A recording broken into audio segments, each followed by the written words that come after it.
नमस्कार मित्रांनो, तर काल बघा राज्य राखीव बलगट क्रमांक 5 याची जी रिटर्न एक्झाम झाली होती तर त्याची काय झालेली लिस्ट लागलेली आणि या लिस्टवरनं असं लक्षात येत आहे की जो खुला प्रवर्ग आहे त्याच्या जागा आहेत 37. तर हे सरासरी मेरिट खुल्या वर्गाचं जाऊ शकतं 182 ते 185 पर्यंत आणि त्याच्यानुसार बाकीचे जे मेरिट आहेत ते 1-1, 2-2 मार्कांना कमी लागणार आहेत. म्हणजे जर ओबीसीचं घेतलं तर ओबीसीचं मेरिट सरासरी 180 ते 179 पर्यंत जाईल. ईडब्ल्यूएसचं मेरिट सरासरी 178 पर्यंत जाईल. या पद्धतीने 1-1, 2-2 मार्कांना मेरिट लागणार आहे.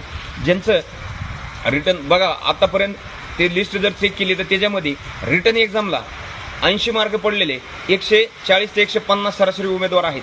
यानुसार हा मेरिटचा साचा जे ओपनचा आहे तो सरासरी 180 ते 185च्या दरम्यान ओपनचं मेरिट 100% किंवा एक अंदाज बांधता येतो आपल्याला 100% त्या दरम्यानच मेरिट लागणार आहे. हा व्हिडिओ तुम्हाला आवडला तर लाईक करा, शेअर करा आणि जास्तीत जास्त लोकांपर्यंत शेअर करा. जय हिंद, जय महाराष्ट्र.